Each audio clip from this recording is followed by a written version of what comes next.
Astaghfirullah. Bismillahirrahmanirrahim.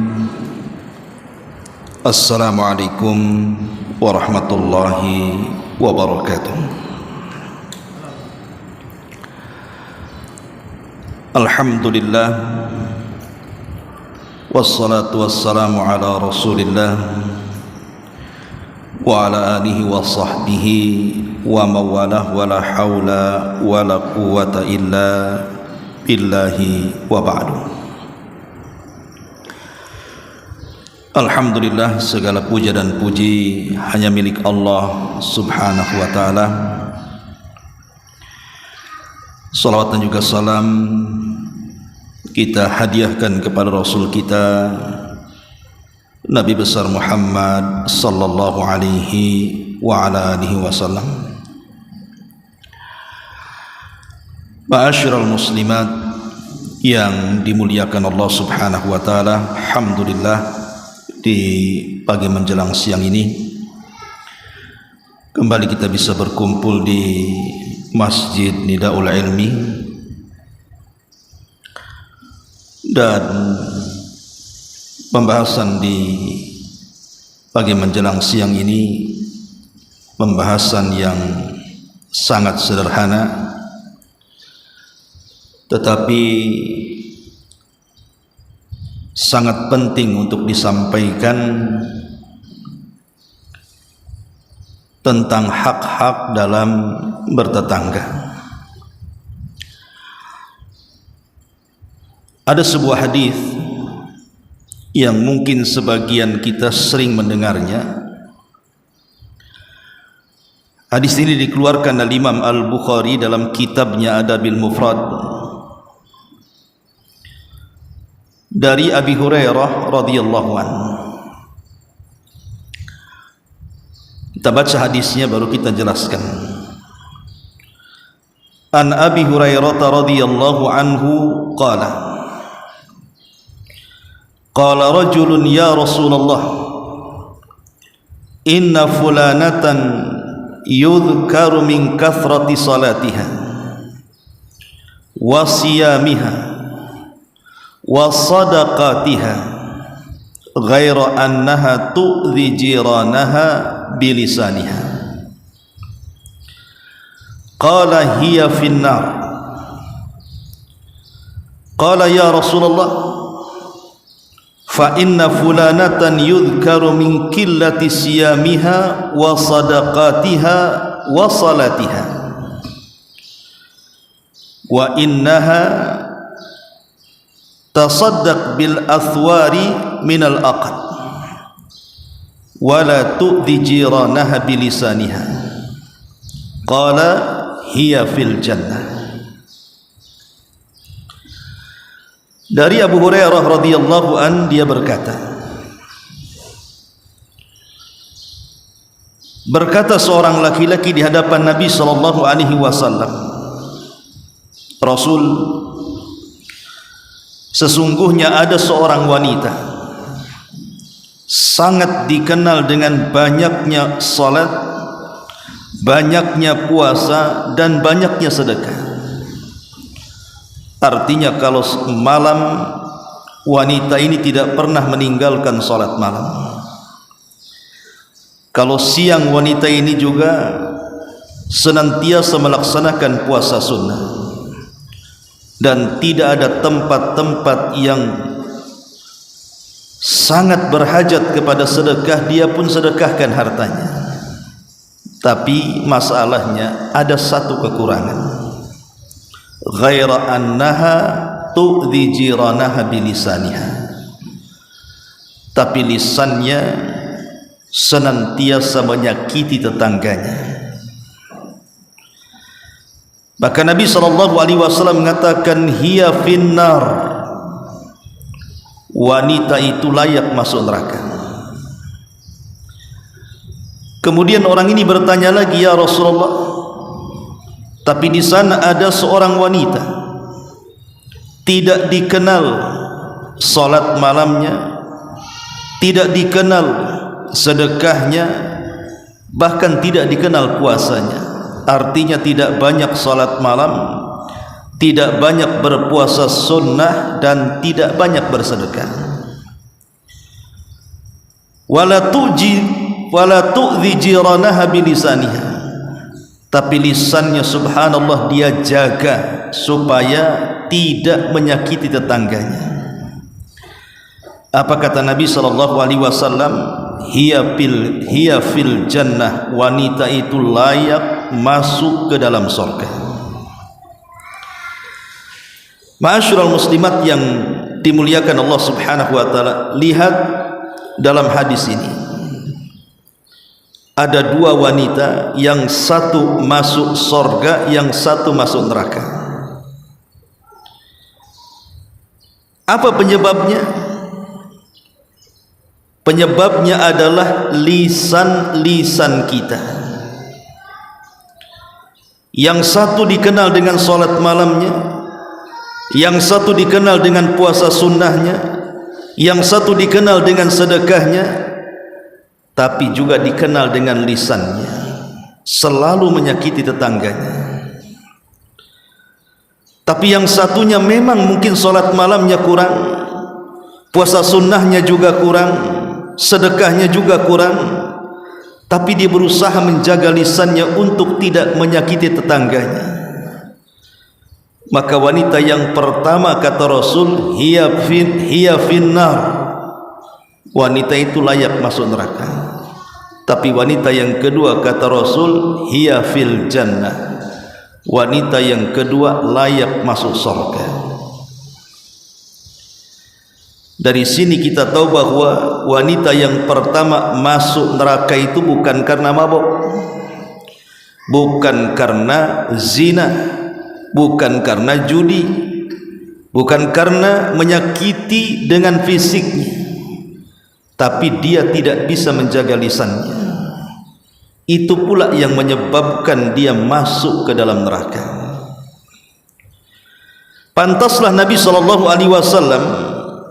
mengatakan kepada Mu'adz ibn Jabal radhiyallahu an sambil memegang lidahnya dan mengatakan, waihaka ya Mu'adz, fahal yakubbun nas fi nari jahannam illa hasaidu alsinatihim.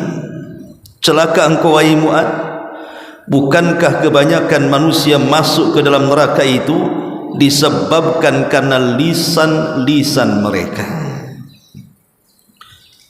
Maka pentingnya di sini menjaga lisan. Dan hadis ini mengajarkan kepada kita bahwa di antara hak bertetangga itu tidak boleh menyakiti tetangganya. Ada 9 jenis,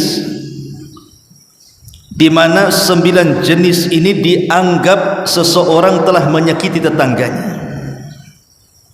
Apa saja? Pertama, al-idza'u bil lisan, menyakiti dengan lisannya. Dengan cara apa menyakiti tetangganya dengan lisannya? Bitariqil ghibati awil qadfi awil syatmi awil buhtani awil la'ni. Boleh jadi dengan cara menggibah tetangganya, menuduh tetangganya, mencela tetangganya, berdusta kepada tetangganya, atau boleh jadi melaknat tetangganya. Dan ini sering terjadi di masyarakat. Sangat banyak kemudian orang-orang itu yang sadar ataupun tidak, dia menyakiti tetangganya dengan lisannya dengan cara menggibahnya atau menuduh yang tidak-tidak, ataupun mungkin mencela dan melaknatnya. Maka Nabi SAW mengatakan, laisal mu'min bit-ta'ani walal la'ani walal fahishi walal badi. Seorang mukmin itu bukan tukang cela, bukan tukang laknat, tidak juga mengeluarkan kata-kata kotor dan kasar. Lihat bagaimana Nabi SAW mengatakan, laisal mu'min, tidak dianggap seorang mukmin kalau lisannya masih suka mencela, Kalau lisannya masih suka melaknat, kalau lisannya masih suka mengeluarkan kata-kata fahish, kotor, ataupun badhi, kata-kata kasar. Ini yang pertama, menyakiti dengan lisan, dan ini yang paling banyak dan yang paling berbahaya. Yang kedua, al-idza bil aini, menyakiti dengan matanya. Dengan cara apa menyakiti tetangga dengan mata itu? Dengan cara mengintip-ngintip tetangganya, mencari-cari auratnya, mencari-cari keburukannya.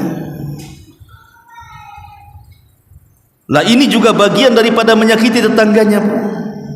Memandang tetangganya dengan sinis, memandang tetangganya dengan penuh kedengkian dan kebencian, maka ini juga bagian daripada menyakiti tetangga. Kata Rasul, la yahillu li muslimin an yanzura ila akhi bi nadratin tu'dhi. Tidak halal bagi seorang muslim memandang saudaranya dengan pandangan yang menyakiti orang yang dipandangnya. Ya Bu ya. Jadi kedua mata juga bisa dianggap menyakiti tetangganya kalau pandangannya itu adalah pandangan jahat, pandangan sinis, pandangan tidak suka. Kemudian juga yang ketiga, al-idza bil udhun, menyakiti tetangga dengan kedua telinga. Caranya apa? Al-istima'u ila hadithin nas, au tasjil aswatihim, berusaha mendengarkan ucapan tetangganya. Tetangga lagi ngobrol, ibu nguping, ngomong apa tetangga, jangan-jangan dia sedang ngomongin saya pula, atau merekamnya. Sekarang kan sudah ada rekam tuh Bu, sengaja direkam tuh. Maka Nabi SAW sangat melarang, man istama ila hadithi qaumin wa hum lahu karihun, barang siapa yang mendengar kepada pembicaraan sebuah kaum dan dia tidak suka pendengarannya didengar orang, subba fi udhunihi al-anuk yaumal qiyamah, akan dicucurkan padanya timah panas di kedua lubang telinganya pada hari kiamat. Maka jangan suka tajassus Bu, mencari-cari aurat orang lain dengan cara mengendap-endap mendengarkan pembicaraan orang. Ini yang ketiga. Yang keempat, al-idza bil farj, menyakiti tetangga dengan kemaluannya. Dengan cara apa? Berzinah dengan tetangganya. Nabi SAW pernah bersabda ketika Abdullah ibn Mas'ud radhiyallahu an bertanya soal dosa yang paling besar. Apa kata Rasul? Antuzani khalilata jari, engkau berzinah dengan tetanggamu. Betapa banyak kasus-kasus kan Bu, kadang-kadang suaminya kerja entah kemana, mungkin ke luar negeri, mungkin kerja di kapal yang terkadang pulangnya mungkin setahun sekali. Terkadang ada juga yang kemudian berhubungan atau berzinah dengan tetangganya. Naudzubillah. Berzinah dengan tetangga Bu, itu lebih besar dosanya dibandingkan berzinah dengan seorang pelacur. Sama-sama dosa besar tuh. Tapi berzinah dengan tetangga itu dosanya 2 kali lipat. Pertama dosa zinahnya, yang kedua berdosa karena merobek hak dengan tetangga. Makanya kenapa ini juga bagian daripada menyakiti tetangganya. Ini yang keempat. Kemudian yang kelima, al-idza bil yad, menyakiti tetangga dengan kedua tangannya. Seperti ramyu az-zabalati, buang sampah sembarangan. meletakkan sampah di depan rumah tetangganya dengan kedua kakinya. Seperti apa, Bu? Ad-dukhulu fi baiti jarih bi ghairi idni au fi awqatin ghairi munasabah. Masuk ke rumah tetangga tanpa izin, ataupun masuk ke rumah tetangga di waktu-waktu yang tidak tepat. Boleh jadi mungkin tetangga sedang sakit, sedang tidur, sedang istirahat gitu ya. Boleh jadi mungkin ibu sudah akrab dengan dia, tapi bukan berarti keakraban ibu dengan tetangga boleh sembarang masuk seolah-olah rumah tetangga rumah ibu. Enggak begitu, tetap ada adabnya. Masuk ke rumah orang harus diketuk, harus mengucapkan salam, bukan main belusuk saja kayak pos kamling. Enggak begitu.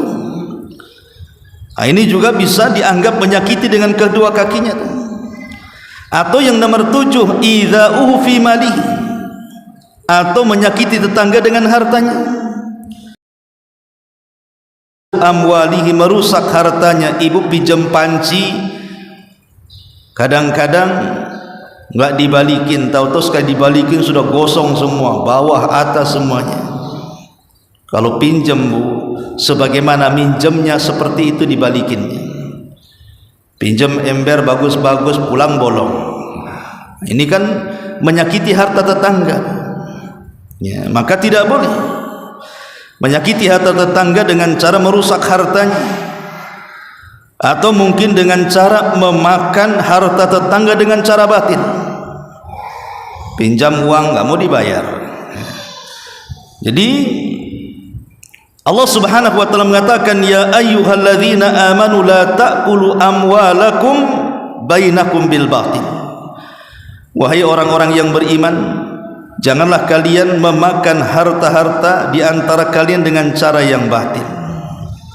Ini yang nomor 7. Yang nomor 8, al-idza bis-sauti, menyakiti tetangga dengan suara. Ibu nyetel murotal umpamanya kan, bagus kan murotal tuh, Bu. Imam Sudes yang setel, tapi volumenya full. Bukan tetangga sebelah saja itu yang dengar, sampai ke jalan raya dengar.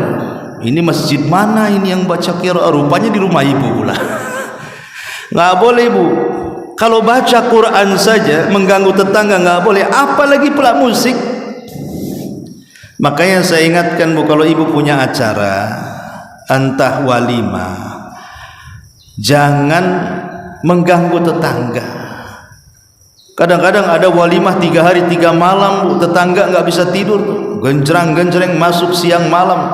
Lah ini kan menyakiti tetangganya ya. Maka jangan sampai menyakiti dengan suara. Kemudian yang terakhir, yang nomor 9, al-idza'u birrawaih al-karihah, termasuk menyakiti tetangga dengan menyebarkan bau-bau yang tidak sedap. Ibu benar, boleh jadi mungkin ada bangkai tikus, atau mungkin ibu habis masak, mungkin ada tulang-tulang yang kalau seandainya diendapkan sehari 2 hari keluar baunya tuh. Mungkin ibu sudah tepat, ibu melemparkan sampah itu memang di tong sampah yang ada di depan ibu. Tapi kalau sudah sehari 2 hari tiba-tiba membusuk, kemudian bau, kemudian baunya sampai ke rumah tetangga, apalagi masuk sampai ke dalam rumahnya, ini sama dengan menyakiti, Bu. Makanya ibu kalau membuang hal-hal yang kira-kira ini tukang sampah ini 2 hari sekali 3 hari sekali ngambil, Bu, ikat yang kencang ya, kalau bisa itu dilapisi kreseknya, supaya kalaupun dia membusuk cukup dalam kresek saja, jangan sampai kemudian baunya sampai ke rumah tetangganya. Itu bisa menyakiti, Bu. Itu bisa menyakiti. Atau ibu mungkin goreng ikan asin gitu kan, kebetulan masuk pula ke ventilasi tetangga tuh, ibu minta maaf kan gitu, maaf ya mungkin saya lagi goreng asin, sambil ngasih lah 1 biji, tak jadilah kan gitu, nyogok ya. Tapi yang jelas bahwa menyakiti dengan bau juga bagian daripada menyakiti tetangganya. Inilah 9 poin yang biasanya dilakukan di masyarakat, orang itu dianggap menyakiti tetangganya. Menyakiti dengan lisannya, menyakiti dengan matanya, menyakiti dengan telinganya, menyakiti dengan kemaluannya, menyakiti dengan tangannya, menyakiti dengan kakinya, menyakiti dengan hartanya, menyakiti dengan suaranya, atau menyakiti dengan baunya, maka 99-nya masuk dalam hadis Nabi yang kata Nabi SAW, hiya finnar, orang itu layak masuk neraka kalau dia masih menyakiti tetangganya. Makanya ada hadis yang mengatakan, la yadkhulul jannah man la ya'man jaru bawa'iqah, tidak akan masuk surga orang yang tetangganya tidak merasa aman dari gangguannya. Tentu yang dimaksud tidak masuk surga bukan selamanya, tidak, tetapi tidak masuk surga itu pada kelompok yang awal-awal masuk surga. Boleh jadi mungkin diakhirkan tuh masuk surganya. Ma'asyiral muslimat yang dimuliakan Allah Subhanahu wa taala, Islam ini adalah agama yang sangat sempurna, sehingga kesempurnaan Islam ini juga mencakup nilai-nilai dan juga akhlak yang luhur yang menyentuh lapisan-lapisan masyarakat, termasuk juga memberikan hak-hak kepada tetangganya. Lalu apa saja hak-hak yang harus kita berikan kepada tetangga itu? Yang pertama, para ulama mengatakan hak yang pertama adalah mengucapkan salam. Sebagai tetangga, Bu, ucapkan salam. Kalau memang tetangganya muslim, Bu, ya. Kalau tetangganya bukan seorang muslim, ya tidak perlu. Tapi kalau tetangganya seorang muslim, kalau ibu ketemu, ucapkan salam. Assalamualaikum Om, Waalaikumsalam. Ini penting, karena ucapan salam itu sekalipun sederhana gitu ya, tapi ini bisa mengikat saling menyayangi antar tetangga dan saling menghormati antar tetangga. Ini yang pertama. Kemudian yang kedua, at-ta'awun bainal jiran, saling membantu dan menolong. Kalau kita hidup bertetangga itu harus saling membantu dan menolong, baik secara materi ataupun mungkin secara moral, ya. Karena begini, Bu, kita tahu bahwa hidup bermasyarakat ini kita tidak mungkin hidup sendirian. Di sebelah kita ada manusia, ada tetangga, yang terkadang tetangga yang terkadang bukan keluarga, tidak ada hubungan dengan kita. Dia bukan saudara, bukan paman, bukan ponakan, tidak ada hubungan darah dengan kita. Tapi terkadang mereka pula yang pertama kali paham dengan kondisi kita. Berapa banyak orang yang sakit, keluarganya tidak tahu, tetangganya tahu.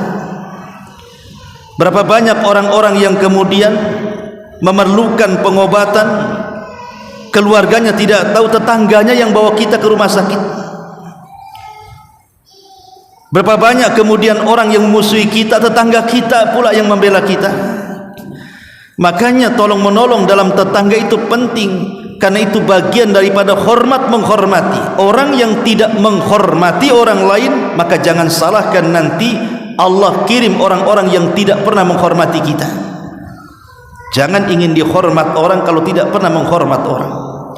Jangan ingin ditolong orang kalau tidak pernah menolong orang. Itulah kaidah dalam Islam, kama tadinu tudan.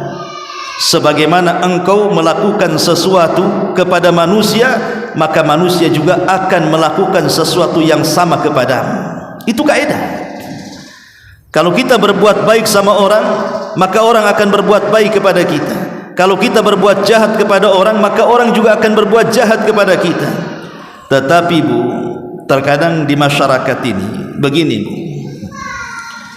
kalau ada orang yang sudah mau menolong kita, satu kali dia tolong, kemudian minta tolong lagi, 2 kali dia tolong, itu jadi andalan, jadi langganan.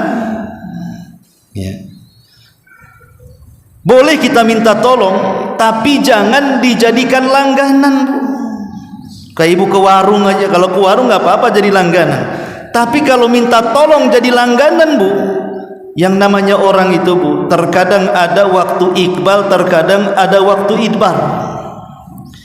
Terkadang ada waktu iqbal, hati manusia itu lapang, terbuka, mau nolong kita. Tapi ada waktu-waktunya manusia itu idbar. Idbar itu artinya lagi sempit dadanya, banyak masalah dengan kehidupannya, banyak masalah dengan keluarganya. Datang pula kita minta tolong. Maka lihat-lihat orang itu. Sekali 2 kali bolehlah kan gitu. Biasa kalau sekali 2 kali mau nolong orang itu. Tapi kalau sudah 4-5 kali, kadang-kadang, maka lihat-lihat apakah dia bisa membantu kita ataukah tidak. Lihat juga waktunya. Tapi yang jelas bahwa kalau ibu menolong jauh lebih baik dibandingkan yang minta tolong, karena yadul ulya khairun min yadis sufla. Tangan di atas itu lebih baik dibandingkan tangan di bawah. Ya. Ma'asyiral muslimat yang dimuliakan Allah Azza wa Jalla, karena tadi ada titik-titik jenuh kan, Bu. Kalau orang selalu minta tolong itu, lama-lama dia marah dengan kita. Makanya ada hadis yang mengatakan Allah itu akan marah kalau seandainya kita tidak memintanya, tapi manusia akan marah kalau selalu dimintanya. Ma'asyiral muslimat yang dimuliakan Allah Subhanahu wa taala, lah bagi ibu yang selalu menolong tetangganya. Terkadang kan, Bu, ada bahasa nolong ular kejepit, Bu. Habis ditolong matuk pula dia sama kita yang nolong. Karena ada orang yang kan gitu, kita sudah tolong dia, kita sudah bantu dia, dia pula menyakiti kita. Contoh umpamanya, ibu sudah bantulah tetangga pinjam uang, ibu kasih. Besoknya tetangga lagi pinjam, ibu kasih. Akhirnya lama-lama tidak jelas, ini tetangga mau minta ke mau pinjam nih sebenarnya. Kan sekarang ini samar kan, Bu. Kalau tetangga terus-terus minta-minta ini maksudnya apa? Jelas. Ini apaan, Bu? Ini pinjam apa minta nih? Jangan pula pinjam kayak minta akhirnya tak dibayar. Itu yang banyak tuh. Lah ini kan harus dipahami. Kalau ibu di posisi menolong, kemudian disakiti tetangganya minjemin duit tapi tak mau bayar umpamanya kan, minjemi perkakas dapur tahu-tahu dipinjemi bagus, pulang pula rusak gitu, Be. Kan ada orang-orang kayak gini nih, nolongi ular kejepit habis ditolong matuk dia tuh. Maka kalau seperti ini, Bu, ibu mengikhlaskan itu jauh lebih baik. Karena ada hadis yang mengatakan, dalam sebuah hadis Rasul mengatakan, fallahu fi aunil abdi ma kanal abdu fi auni akhi. Allah itu akan senantiasa menolong hambanya selama hamba itu menolong saudaranya. Allah itu akan menolong hambanya selama hamba ini masih menolong saudaranya. Kalau memang ibu ini tidak mendapatkan perilaku yang baik dari orang yang ibu tolong, ibu sabar saja. Allah itu tidak tuli, Allah tidak buta, Allah itu maha adil. Walaupun ibu sudah membantu orang tapi kemudian balasannya tidak baik, insya Allah Allah akan membalas ibu. Nanti Allah datangkan orang-orang yang baik yang akan berbuat baik kepada ibu karena kebaikan ibu kepada orang lain. Karena memang yang namanya sifat menolong ini kan balasannya macam-macam kan, Bu. Ada yang membalas dengan kebaikan alias wafa gitu ya. Ada tetangga itu yang memiliki sifat wafa kan, Bu ya. Kalau ibu berbuat baik 1 kali, dia pula berbuat baik berlipat-lipat kali kepada kita. Alhamdulillah, Bu. Kalau ibu punya tetangga yang seperti ini, rasanya di sorga kita ini. Tapi ada tetangga itu rasanya kita hidup di neraka kan, Bu. Kita bantu, tapi dia pula nyakiti kita.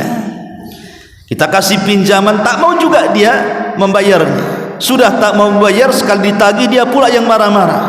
Karena sekarang ini terbalik, yang emosi itu kadang-kadang yang pinjam uang, bukan yang minjamin uang tuh biasanya. Lah, ibu harus yakin dengan hadis ini, Allah pasti akan menolong kita yang menolong orang selama kita senantiasa menolong saudaranya. Insya Allah, Allah pasti akan memberikan pertolongan kepada kita. Karena ada juga kasus di zaman Nabi SAW. Jadi di zaman Nabi SAW diceritakan oleh Abu Hurairah radhiyallahu anhu, ada seseorang berkata kepada Rasul seperti ini, ya Rasulullah, inna li qarabah asiluhum wa yaqta'unani wa ahsin ilaihim wa yusi'uni wa yusi'una ilayya. Rasul, aku ini punya kerabat tapi aneh. Aku sambung hubunganku dengan mereka, mereka pula lah memutuskan hubungan dengan aku. Aku berusaha berbuat baik kepada mereka, mereka pula berbuat buruk kepadaku. Aku berusaha untuk berlaku baik dan juga bijak kepada mereka, mereka pula kemudian berlaku bodoh kepadaku. Kan ada tuh Bu, orang-orang yang kayak gini kan Bu. Ibu berusaha berbuat baik kepada tetangga, tetangga pula buat jahat sama kita. Kita berusaha untuk menyambung silaturahim dengan tetangga, tetangga pula malah memutuskan tali silaturahim kita. Kita berusaha bijak dengan mereka, mereka pula buat bodoh sama kita. Pasti ibu akan merasakan namanya hidup di masyarakat ini, mendapatkan tetangga yang kayak gini nih. Lalu apa sikap ibu? Nih kata Rasul, nih sikapnya nih. Apa kata Rasul? La in kunta kama qulta. Kalau memang ceritamu persis seperti yang kau katakan, kalau memang ceritamu seperti yang kau katakan, apa kata Rasul? Mereka itu seperti meminum abu yang panas, dan senantiasa Allah akan memberikan pertolongan kepadamu selama kamu dalam keadaan demikian. Yakin Bu, Allah akan menolong ibu. Kalau seandainya ibu berikan pinjaman kepada tetangga bertahun-tahun tak mau dibayar Bu, ibu jangan sedih hati. Pasti Allah akan memberikan rizki dari arah yang ibu tidak sangka. Gara-gara ibu membantu tetangga, tiba-tiba usaha rotinya berkembang, tiba-tiba usaha teh tariknya berkembang, tiba-tiba usaha almanya berkembang, tiba-tiba usaha gorengannya berkembang. Nggak tahu ya, dari mana ini kok rizki? Dari Allah. Karena boleh jadi sebabnya kita nolong tetangga, tetangga pula nyakiti kita Bu. Makanya tidak perlu kemudian kecil hati, karena tidak ada ceritanya orang nolong itu miskin Bu. Nggak ada ceritanya. Nggak ada ceritanya dulu itu si anu tuh kaya tuh, kok jadi miskin? Iya, gara-gara bantu tetangga. Nggak ada tuh cerita kayak gitu tuh. Ya. Ya, jadi orang yang menolong orang itu tidak mungkin bangkrut. Bahkan Rasul yang mengatakan mana qasamin mali sedekah, tidak berkurang harta yang disedekahkan. Tapi masalahnya ada juga tetangga itu yang nampaknya baik mau nolong Bu, tapi hakikatnya dia nyakiti. Seperti apa tuh tetangga kayak gitu? Seperti tetangga yang kedudukannya seperti rentenir. Dia datang kepada ibu, ibu kasih uang mau pinjam berapa? 1 juta. Nggak apa-apa ibu kasih, tapi baliknya 1,5 ya. Nah, itu nolong bukan?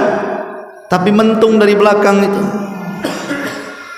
Lah kalau yang seperti ini Bu, jangan didekati orang yang kayak gini. Dia sedang membuahkan riba kan. Nampak nolong tapi mentung tuh namanya. Maka harus jelas juga, kalau nolong ya nolong, jangan meribakan. Karena bagaimanapun riba itu sangat terlaknat dalam Islam. Ma'asyiral muslimat yang dimuliakan Allah Subhanahu wa taala. Ini yang kedua. Tolong menolonglah sesama tetangga. Kemudian yang ketiga, iyadatul marda. Kalau tetangga sakit, ibu kunjungi. Karena terkadang begini Bu, orang sakit itu terkadang dia bukan sakit karena sakitnya, Bu, tapi dia lebih sakit kalau tidak ada yang mengunjunginya. Terkadang sakitnya nggak seberapa, tapi tambah sakit ketika tidak ada yang mengunjungi dia. Makanya Islam itu begitu indah, ya kan, memerintahkan kita untuk menjenguk orang sakit, karena terkadang kunjungan kita kepada orang sakit itu juga bisa membantu dalam rangka penyembuhan penyakitnya. Jadi kedatangan kita kepada orang sakit itu bisa menyembuhkan penyakitnya terkadang. Dengan cara apa? Ibu datang kepada orang sakit, pertama ibu doakan, ya, doakan orang yang sakit itu. Dan para ulama mengatakan sunnah hukumnya, Bu, ya, kalau mengunjungi orang sakit itu ibu membawa obat-obatan. Ustaz, saya bukan dokter, dia penyakitnya kanker, mana tahu aku obatnya, katanya. Belum tentu juga aku beli obat di apotek dia mau makan, nanti salah pula obat, mati pula saya pula, dituduh membunuh dia. Bukan maksudnya begini. Ambil obat-obatan yang secara nas Al-Quran dan Sunnah itu adalah obat. Contoh umpamanya minyak zaitun, madu, habbatus sauda, kan gitu, Bu, ya. Ya. Jadi kalau ibu mengunjungi orang sakit, bawalah seperti madu, bawalah seperti habbatus sauda, bawalah seperti minyak zaitun, atau mungkin ibu punya herbal rahasia gitu kan. Itu sangat disunahkan kalau mengunjungi orang sakit itu bawa obat-obatan. Ya, obat-obat yang umum maksudnya, yang kalau dia makan tidak ada masalah gitu, ya. Karena memang itu yang dihajatkan. Ya. Karena kalaupun ibu membawa buah-buahan sekiranya gitu, atau membawa makanan yang lezat, ada sebagian orang sakit itu tak memakannya. Yang makan siapa? Yang jaga orang sakit yang makan tuh, dia yang kenyang. Makanya itu disunahkan kata para ulama. Selain doa kesembuhan, kemudian juga bawalah nenteng-nenteng kira-kira obat-obat yang sifatnya umum. Itu sunnah hukumnya. Ya. Karena di masyarakat ini mengunjungi orang sakit itu sudah mulai berkurang. Mulutnya bilang kasihan tapi tak mau datang. Dengar nggak si anu sakit? Belum, gitu. Oh, dia parah. Apa kata kasihan ya. Tapi bilang kasihan aja dia tak mau datang tuh. Ada orang yang begitu, memang nampaknya bela sungkawa. Kasihan dia sudah susah, sakit, tapi ibu ngejogrok aja di rumah, tidak mau silaturahim, gak mau nengok gitu, ya. Nah, ini orang kayak gini juga nggak jelas ini, ya. Jadi datanglah, ajak yang lainnya, kawan-kawannya, ayo si Umu Anu sedang sakit, yuk kita datang, kita hibur dia, ya. Karena ini bagian daripada hak tetangga. Mengunjungi orang sakit itu bagian daripada hak bertetangga. Syukur-syukur kalau seandainya orang sakit ini orang susah, ibu mau bantu umpamanya proses pengobatannya, proses biaya ke rumah sakitnya, baik dengan biaya ibu atau urunan dengan yang lainnya, itu lebih mantap lagi. Karena jangan remehkan menjenguk orang sakit itu, pahalanya besar. Ibu didoakan 70.000 malaikat. 70.000 malaikat loh mendoakan ibu ketika menjenguk orang sakit. Bukan sedikit 70.000 malaikat itu. Semua mendoakan kebaikan kepada orang yang menjenguk orang sakit itu. Karena begini, Bu. Tadi saya katakan di awal ada kaidah yang mengatakan kama tadinu tudan.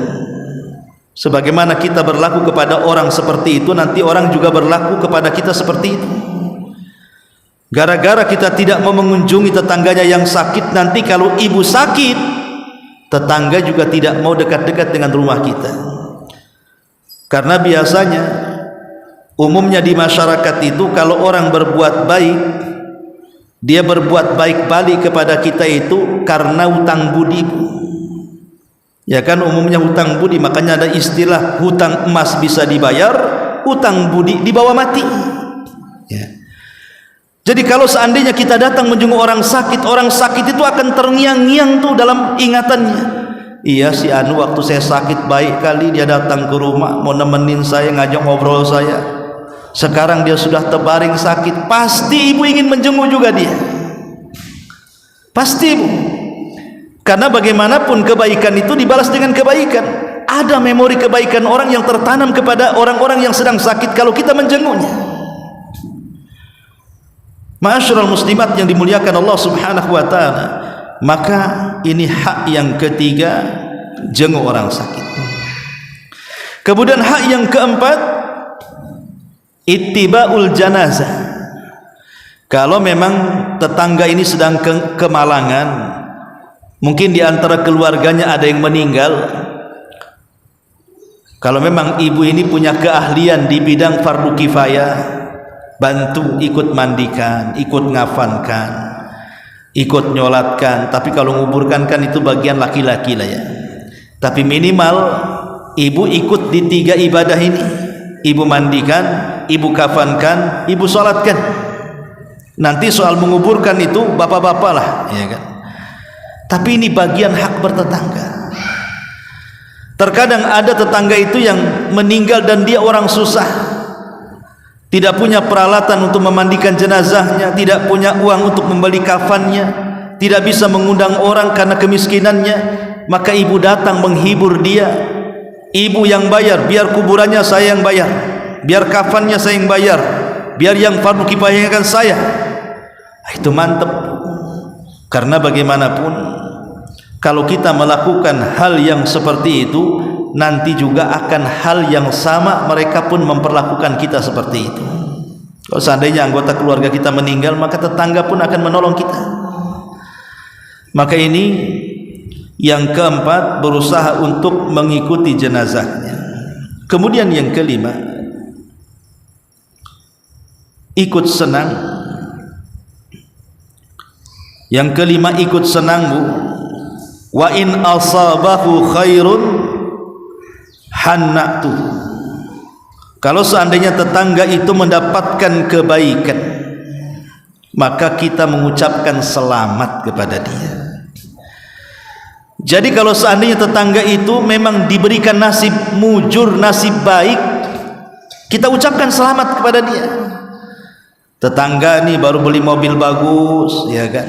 Ibu ucapkan selamat, alhamdulillah bisa beli mobil bagus gitu ya. Ya siapa tahu nanti ibu juga dibawa dia jalan-jalan kan gitu. Karena ada orang yang tidak senang kan bu, tetangga beli mobil mulai demam, besoknya beli mobil lagi naik tensi, besoknya beli mobil lagi, padahal dia itu sebenarnya tidak ada niat menyakiti kita kan. Mungkin dia punya rezeki, dia beli. Tapi ada orang-orang tidak suka dengan kesenangan orang. Padahal hak bertetangga itu, kalau tetangga diberikan oleh Allah nasib yang baik, hanna'tuhu, ucapkan selamat, doakan berkah. Karena kebanyakan orang kemudian hasad-hasud, akhirnya kemudian menyangka yang tidak-tidak, muncul buruk sangka, akhirnya menggibahnya. Dari mana tuh dapat mobil itu? Saya tahu suaminya kerja apa, kok dia punya mobil, jangan-jangan nyuri, jangan-jangan ini, jangan-jangan itu. Nah ini bukan orang yang bertetangga dengan yang baik.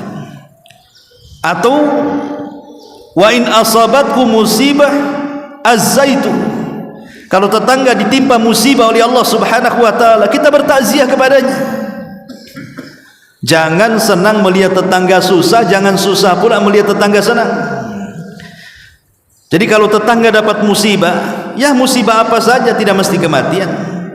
Mungkin masalah ekonomi, mungkin masalah kesehatan, mungkin masalah anak-anak, keluarga dan begitu seterusnya. Kalau kita bisa bantu meringankan, ringankan. Tidak bisa dengan harta, dengan doa. Tidak bisa dengan doa, dengan kata-kata yang baik. Karena ada orang itu sudah tidak bisa bantu, nyakiti lagi. Tuh ada tuh yang kayak gitu tuh. Udah nggak bantu, nyakiti. Contoh mamanya, ada orang datang ke ibu mau pinjam uang. Kan harusnya ibu, kalau ibu tidak bisa bantu, ngomong aja baik-baik.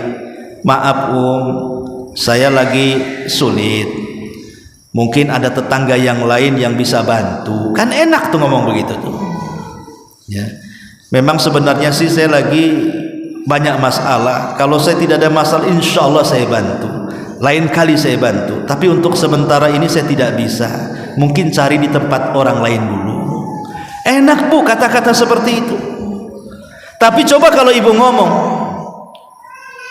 seandainya orang datang ke ibu ini mau pinjam uang umpamanya kan, ibu mengatakan potonganmu pinjam uang, mana bisa bayar umpamanya kan. Ini kan ucapan seperti ini kan nggak layak diucapkan. Saya nggak yakin kau bisa bayar, ndahlah nggak saya bantu. Karena Allah sendiri yang mengatakan qaulun ma'rufun khairun min sadaqatin yatba'uha adha. Qaulun ma'ruf, ucapan yang indah, ucapan yang santun, kata Allah khairun, itu lebih baik dibandingkan seseorang yang bersedekah tapi diiringi dengan menyakiti orang yang disedekahinya. Kalau seandainya orang yang bersedekah menyakiti saja itu tidak baik, macam mana sudah tidak mau bantu nyakiti pula dia? Kan kurang ajar Bu, nggak mau bantu nyakiti. Nah ini yang harus dipahami dalam hak-hak bertetangga. Kemudian juga di antara hak-hak bertetangga yang disebutkan oleh para ulama adalah al-ihda'u ilaihi wa mawaddatuhu, saling memberikan hadiah. Boleh jadi hadiah itu tidak seberapa Bu, mungkin ibu kasih, umpamanya ibu goreng ikan gitu ya, mungkin 5 atau 6 potong ikan itu, kasih tetangganya 1 potong setengah umpamanya kan. Memang nggak seberapa, tapi terkadang kalau kita memberikan hadiah kepada tetangga itu terkadang tidak dilihat nilainya, tapi dilihat tentang hadiahnya. Kalau seandainya ibu ini pindah rumah, itu akan dikenang oleh tetangganya, itu ibu itu baik loh orangnya, dia suka kasih hadiah, walaupun ya mungkin hadiahnya nggak seberapa tapi luar biasa lah. Ibu dapat pujian tuh, karena biasanya orang itu kalau sudah hilang itu dibicarakan kebaikannya. Tapi kalau ibu kikir, medit, bakhil gitu ya, itu kalau ibu pindah rumah itu dibicarakan keburukannya. Syukurlah ibu itu udah pindah katanya, alhamdulillah, syukuran tuh Bu, kadang-kadang ibu pindah tuh. Lah jangan sampai kemudian hilangnya kita di tempat itu menjadi cibiran orang. Kalau bisa kebaikan itu tetap dikenang oleh orang-orang di sekitar, maka penting walaupun berikan hadiah sedikit itu tapi luar biasa. Dan itu disebutkan dalam hadis Nabi SAW, ya Aba Dzar idza tabakhta marakatan fa'akthir ma'aha wa ta'ahad jiranaka. Wahai Aba Dzar, kalau engkau masak sesuatu perbanyak kuahnya, kemudian bagi-bagilah tetangganya. Lihat kata Rasul pesan kepada Abu Dzar, kalau ibu masak sesuatu, anggaplah ibu masak sop ya, ataupun masak kare atau masak yang berkuah-kuah lah, kata Rasul perbanyak tuh kuahnya, bagikan ke tetangganya. Tapi ibu jangan memahami hadis ini secara letterlek ya Bu ya, secara zahirnya saja. Kata Nabi diperbanyak kuahnya, akhirnya buat sop tulangnya 1, kuahnya seember, dibagi-bagikan tetangganya, ke tetangganya, ini apa ini, air semua katanya kan. Bukan begitu hadis ini Bu ya, prakteknya bukan begitu. Rasul itu maksudnya kalau kita memang bisa memberikan hadiah kepada tetangga, ada kelebihan dari makanan yang kita masak, boleh jadi hari ini tetangga sebelah, besoknya tetangga sebelahnya lagi, besoknya lagi tetangga depannya, besoknya tetangga belakangnya, jadi dicicil ya. Jadi ini penting sekali, karena hadiah menghadiahi itu Rasul mengatakan tahadu tahabu, salinglah memberikan hadiah dan itu akan merekatkan perasaan cinta di antara kalian. Kemudian di antara hak bertetangga juga satruhu wasiyanatu irdhihi. Ini penting. Satruhu wasiyanatu irdhihi. Tutup aibnya, jaga kehormatannya. Ibu tutup aibnya, jaga kehormatannya. Pamannya ibu punya tetangga buruk akhlak, buruk akhlaknya ini, seandainya ucapannya suka tidak terkendali, suka mengucapkan kalimat-kalimat kasar, kotor, diterkenalah itu ratunya ngerumpi, ratunya gibah, pokoknya terkenal keburukannya. Maka walaupun kita punya tetangga yang buruk, kewajiban ibu tetap menutupi kehormatannya, menutupi aibnya, menutupi cacatnya. Pamannya ibu ditanya, ibu tetangganya orang itu ya yang mulutnya itu ndak bagus tuh. Oh ndak tahu, kalau bagi saya dia bagus kok, gitu ya. Jadi berusaha untuk tutup ibu. Jangan pula ibu jadi kompor kedua. Iya memang begini, oh begini, wah itu makin bu ya. Maka seorang muslim itu harus menutup aib saudaranya. Man satara musliman satarahullahu yaumal qiyamah. Siapa yang menutup aibnya seorang muslim, maka Allah akan tutup aib dia pada hari kiamat. Termasuk juga tahammul adza'il jar. Kalau tetangga berbuat jahat kepada ibu, sabar. Ibu sabar dengan kejahatan tetangga. Tetangga menjelek-jelekan ibu, ibu tahan, jangan ikut menjelek-jelekan dia. Tetangga buang sampah sembarangan di depan rumah ibu, ibu tahan, jangan dibalas. Ya. Tetangga suka ribut-ribut, nyetel musik, nyetel ini, ibu nggak usah dibalas dengan mortal kencang-kencang, nggak usah. Supaya apa? Supaya terbedakan mana orang jahil, mana orang cerdas. Supaya terbedakan mana orang gila, mana orang waras, bu. Jangan kemudian sama-sama gila, sama-sama jahil. Kan ada orang yang seperti itu, ya. Tetangga naruh sampah, besoknya ditaruh sampah di depannya. Tetangga parkir depan rumah ibu, ibu parkir depan rumah dia.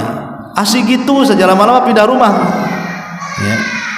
Jadi upayakan, karena ada ayat yang mengatakan, di mana Allah Subhanahu wa taala mengatakan, wa jazaa'us sayyi'ati sayyi'atu mithluha faman afa wa aslaha fa ajruhu 'ala Allah innahu la yuhibbudz zalimin.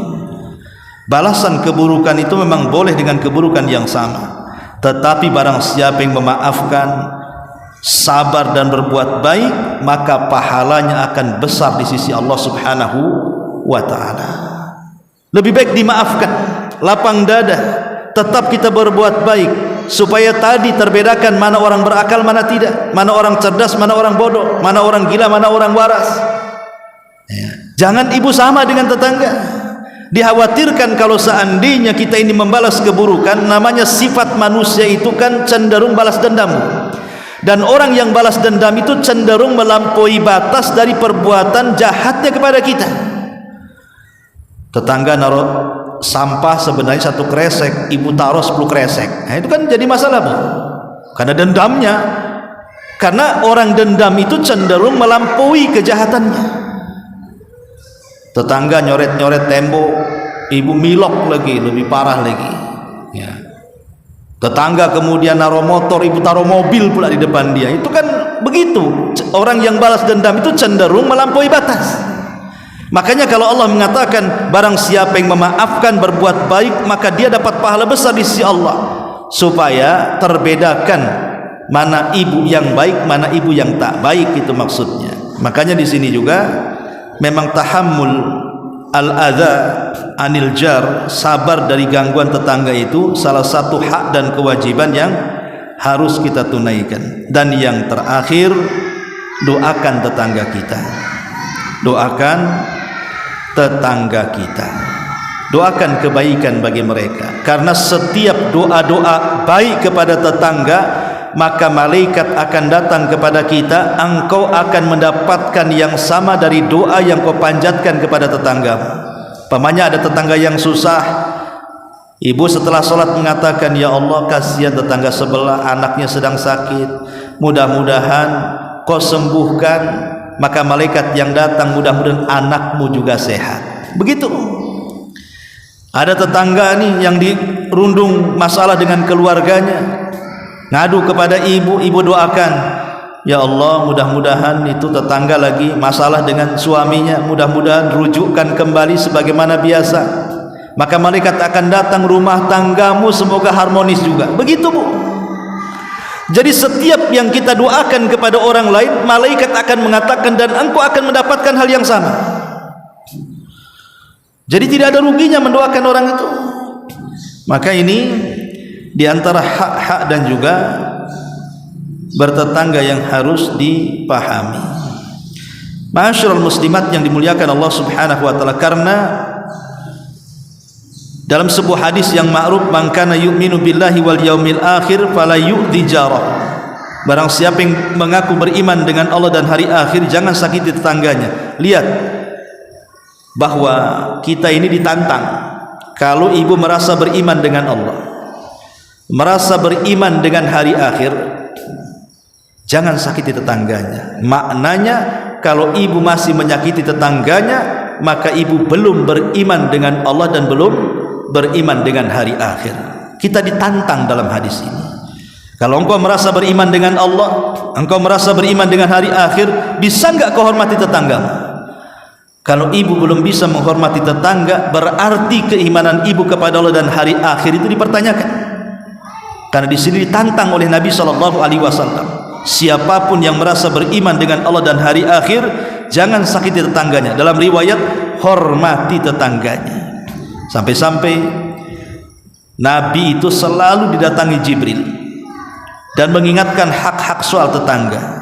Sampai-sampai Rasul menganggap tetangga itu bagian daripada ahli waris setelah kematiannya. Saking seringnya Jibril datang menasihati, jangan lupakan hak bertetangga. Kalau sekelas Nabi SAW saja senantiasa dinasihati Jibril tentang hak-hak bertetangga, padahal dia seorang Nabi, tidak mungkin Nabi SAW melalaikan hak bertetangga kan? Tapi terus diingatkan oleh Jibril. Harusnya kita yang selalu diingatkan, karena kita ini selalu disentuh dengan kelalaian. Betapa banyak gara-gara lisan kita tetangga tersakiti, gara-gara perilaku kita tetangga tersakiti, gara-gara tingkah laku kita tetangga tersakiti. Akhirnya bukannya kita jadi sorga bagi mereka, kita pula laksana neraka bagi mereka. Akhirnya banyak tetangga yang tidak kerasan pindah rumah gara-gara kita. Jangan sampai. Kalau bisa tetangga itu tidak pindah-pindah di samping kita karena dia merasa aman dengan kita. Wallahu a'lam bishawab. Ini diantara pembahasan yang sederhana, mudah-mudahan bisa dicerna dan menjadi pelajaran bagi kita. Karena hidup di kota Batam khususnya kan, rata-rata kita ini rumahnya berdekatan.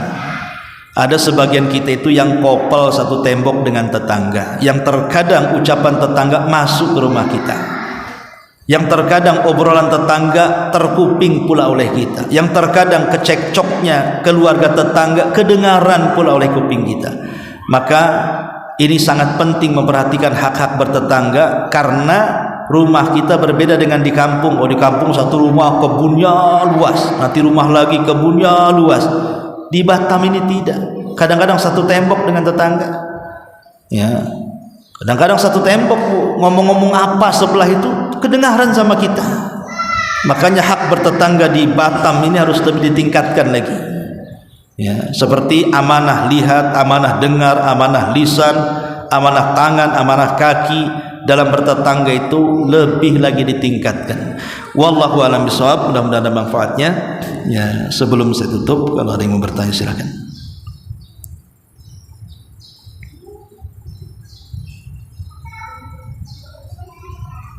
Nggak ada? Alhamdulillah. Sudah paham, tinggal dipraktikkan. Subhanakallahumma hamdika asyhadu an la ilaha illa anta astaghfiruka wa atubu ilaik. Allahu taala alam. Assalamualaikum warahmatullahi wabarakatuh.